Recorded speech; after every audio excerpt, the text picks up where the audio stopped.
हमारे YouTube channel को like, share, subscribe और बेल आइकन प्रेस करना ना भूलें। धन्यवाद।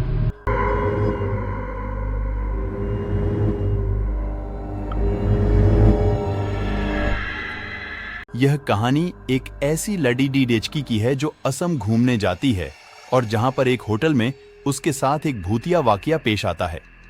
यह घटना पिछले साल मेरे साथ तब हुई थी जब मैं अपने दोस्तों और मेरे बॉयफ्रेंड के साथ शिमला की यात्रा पर गई थी। यह भारत का एक प्रसिद्ध हिल स्टेशन है। मैं असम में रहती हूँ। 3 घंटे की फ्लाइट और 4 घंटे ड्राइव करने के बाद हम शिमला में थे। आखिरकार हम अपने घूमने की जगह तक पहुंच चुके थे। हमने अपने होटल में चेक इन किया, पर हमने कमरों को चेक नहीं किया क्योंकि हमने उन्हें पहले ही ऑनलाइन बुक कर लिया था और हम थोड़े जल्दी में भी थे। इसलिए हमारा सामान होटल में रखने के ठीक बाद हम प्रसिद्ध मॉल रोड को देखने निकल गए, जहां पर कुछ पुरानी बिल्डिंग्स थीं जो औपनिवेशिक युग कॉलोनियल ईरा से संबंध रखती थीं। होटल आने के बाद हमने महसूस किया कि वह होटल काफी सुनसान लग रहा था क्योंकि वहां पर केवल 3 से 4 ही स्टाफ मेंबर्स थे और वहां बहुत ही कम गेस्ट्स थे। वैसे शिमला पर्यटकों के लिए काफी चर्चित स्थान है, पर वह समय जनवरी का था और उस समय उस जगह पर ठंड भी पड़ी डेच रही थी, इसलिए भी शायद कम संख्या में वहां पर लोग मेहमान थे। मैं अपने बॉयफ्रेंड के साथ एक ही कमरे में रुकी और हमने रात के खाने का ऑर्डर देने का निश्चय किया। पर जैसे ही मैंने रिसेप्शन पर कॉल लगाई तो मैंने एक स्टैटिक साउंड को महसूस किया। ऐसा लग रहा था कि जैसे किसी ने फोन उठा लिया है और वह कुछ कह रहा है, पर किसी कारणवश उसकी आवाज सुनने योग्य ही नहीं है।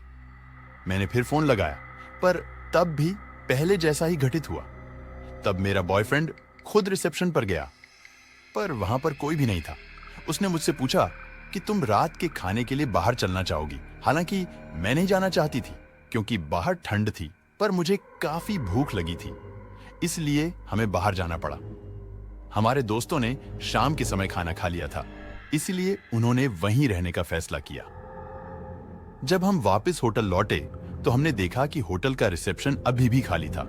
हमने सोचा कि शायद यह होटल सस्ता होने के कारण यहाँ की हॉस्पिटैलिटी, अतिथि सत्कार इतना अच्छा नहीं है जितना बड़े होटलों का होता है। मैं तरोताजा होने के लिए वॉशरूम गई। अंदर मैंने वॉशरूम के दरवाजे पर हल्की हल्की सी दरवाजे को खटखटाने की आवाज सुनी तो मुझे लगा कि यह मेरा बॉयफ्रेंड होगा, तो मैंने उससे कहा कि 2 मिनट रुको।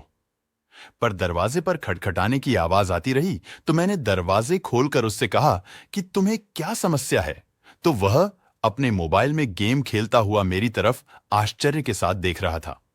यह काफी अजीब था क्योंकि मैंने साफ रूप से कुछ तो सुना था, पर मैंने सोचा कि शायद बाहर ठंडी तेज हवा चल रही है, जिस कारण से भी किसी प्रकार की आवाज हुई होगी जिसे मैंने सुना होगा।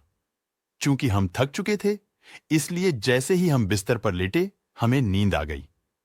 ठीक आधी रात के समय मुझे ठंड लगने लगी। जैसे ही मैं उठी तो मैंने उठकर देखा कि कंबल मेरे ऊपर नहीं था। मैं अच्छे से सोती हूं तो यह कहना गलत होगा कि मैंने तीनों कंबलों को मेरे ऊपर से हटा दिया होगा। मैंने घड़ी की ओर देखा। रात के 2:05 AM बज रहे थे। मैं बाथरूम में गई, पर जैसे ही मैं अपने हाथ धो रही थी कि तभी मैंने एक आवाज सुनी और एक सिक्का मेरी तरफ लुढ़कते हुए आ रहा था। मैं आश्चर्यचकित थी क्योंकि हमने अपने कप एड्डे बाथरूम में नहीं रखे हुए थे, इसीलिए यह सिक्के वाली घटना घटित होना संभव नहीं था। एक क्षण के लिए मैं उसी जगह पर जम गई। मैं हिल नहीं पा रही थी। मैंने अपने शरीर में कंपकपी सी महसूस की। मैंने फिर से दरवाजे पर उन्हीं हल्की हल्की दरवाजे को खटखटाने की आवाज सुनी।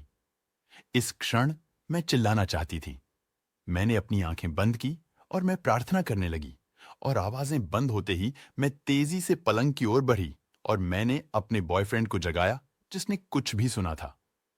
बाद में जब मैंने उसे सब कुछ बताया तो उसने बाथरूम को चेक किया और उसे वो सिक्का मिल गया, पर इस बात का पता नहीं चला कि वो आया कहां से था। मैं पूरी तरह से डर गई थी, पर मेरे बॉयफ्रेंड ने किसी तरह मुझे समझाया और कहा कि आज रात हम यहां रह लेते हैं और कल सुबह होटल बदल लेंगे।